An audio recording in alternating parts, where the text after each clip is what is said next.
if you're making contact in a pure-hearted way, they're going to come. They want us to do it because it's how we evolved and can fulfill our destiny to become an interstellar civilization that's enlightened in a golden age of human existence. And that's really what this whole next era of human evolution is about. Do you think that all of this mass consciousness and CE5 protocol, being developed around the world and being done all around the world will lead us to a galactic federation acceptance? I think there's no doubt that where we're going to end up, and I think I mentioned this probably within the next 1,000 years or so, is that human civilization, Earth, will be integrated into all the others, interstellar, and that's a huge number, by the way. And that exists out there already for advanced world. The worlds that have hit level 2, 3, 4, they're already doing that. We're coming along, and there are others, by the way, behind us. There are planets that are maybe where we were, 200,000 years ago or 50,000 years ago. So it's a process that never ends. And looking forward, I should probably tell this story. It's a little bit, sounds like the science fiction, but it's important because everyone's heard of Rendlesham Forest, the Bentwaters case. What people don't know is that the senior military officers there, that they didn't want to share publicly, here's what happened. That black pyramid that looked like a onyx that landed, for which the Ministry of Defense, after I was over there meeting with them, they eventually released the reports of the soil and what have you. There are a lot of things that happened. That was a covert nuclear weapons base. People need to understand that. Had that been known, it could have triggered World War III. During the dark days of the Cold War, the 70s, 80s, very, very dangerous period. And the ETs that were in this pyramid floated through, and they were luminous, tall, white, but forms, came through the side and connected to the senior officers and were saying, we are your descendants from 500,000 years in the future. Wow. So people say, well, they were humans. I said, no, it was after humanity had become, for hundreds of thousands of years, interstellar, and it kept evolving into that level 7, 8, 9 level of conscious beings. And they were concerned and said, if you stay on the path you're on now, we won't exist. Your descendants won't exist. Yeah. So these are our children's children's children, 20,000 generations forward. Right. So are we at a crossroads between a convergent timeline where either we're going to become a warfaring race that's leading to destruction, or hopefully leading to one of these higher levels of civilization you talked about? Yeah, we're exactly at that inflection point. And we've been there for about 100 years, actually. I remember we could have had world peace in the early 1900s. We could have had free energy and Tesla-type technologies by the 20s. We could have had electrogravitics, levitation, and very advanced transdimensional systems, certainly by the 40s, 50s, 60s. So this is a matter of choice. And this is the interplay between the fact that there is one era closing, the era of rise and fall and division. We have to learn those lessons, nail them, learn them permanently, and go, okay, here, that path we've done as a collective civilization, species. Now we need to learn this new lesson of oneness, of unity, of consciousness. We have to transcend our divisiveness and find where we're really one. And that's a spiritual issue as much as it is a social justice one. But if we just stay divided into warring camps, it's like the eye for an eye leaves the whole world blind.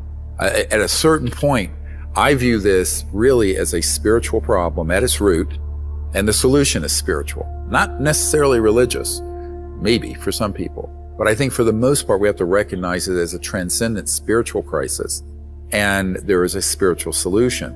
And that has to do with understanding the ineffable but very ever-present oneness we all share through this conscious spirit that is the singularity.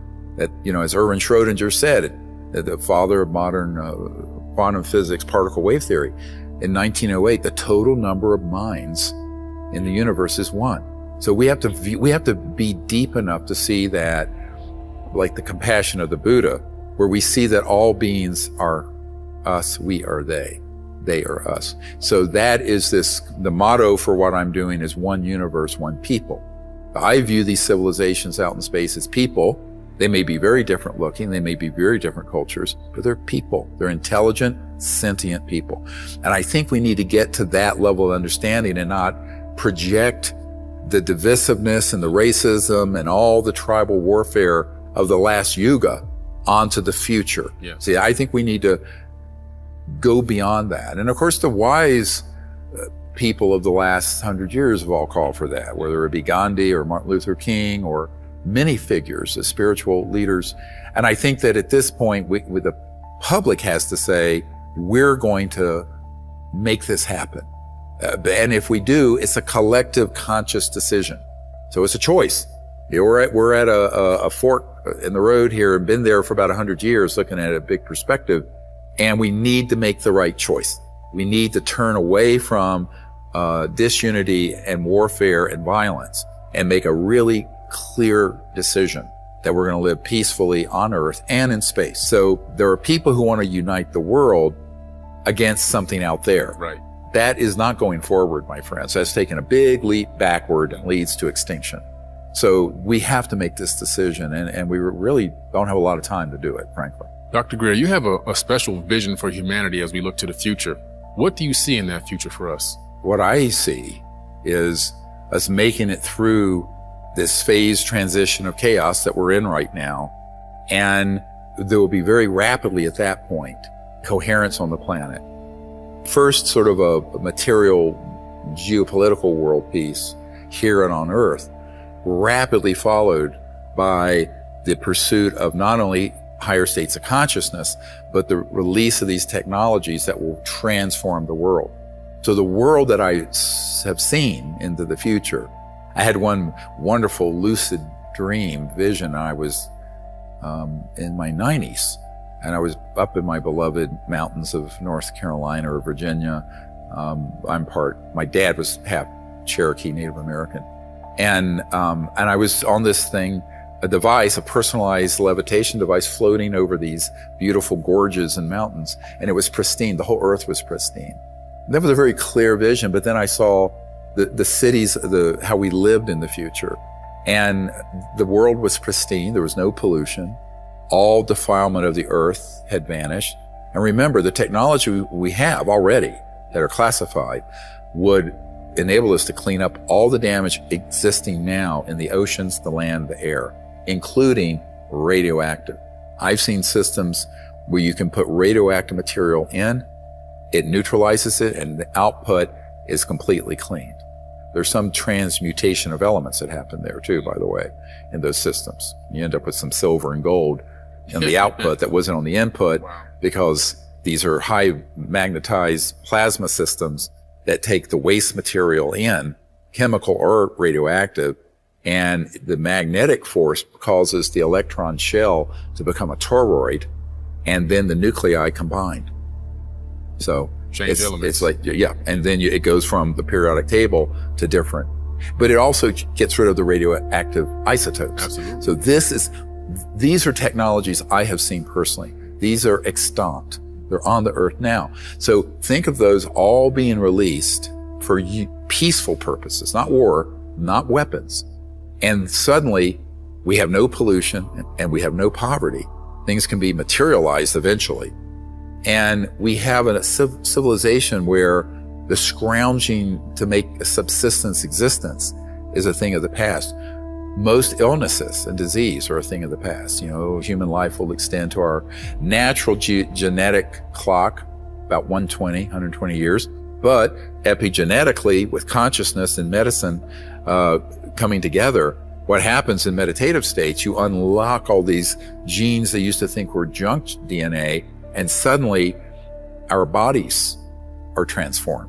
We're able to live quite a deal longer because of the interface between meditative states, consciousness, the environment, diet, all of it, and stress And so perhaps we live to be much longer than that.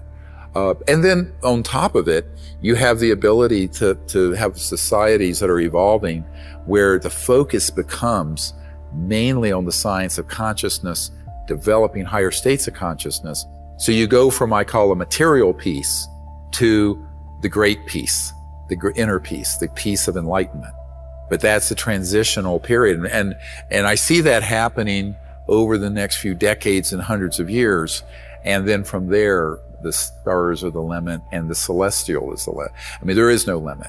Our civilization will become very advanced up to and through a level 6, 7, 8 that I outlined in the prior episode, where everyone on the planet is literally born eventually in enlightenment. And we'll eventually get there. Now, that's a while, but it can happen very quickly, because once you reach a certain sort of critical conscious evolution, it happens very rapidly. Right. And physically, you evolve rapidly. And the good news has come out in science in the last few years. When people are in a meditative state and they begin to actually increase their IQ,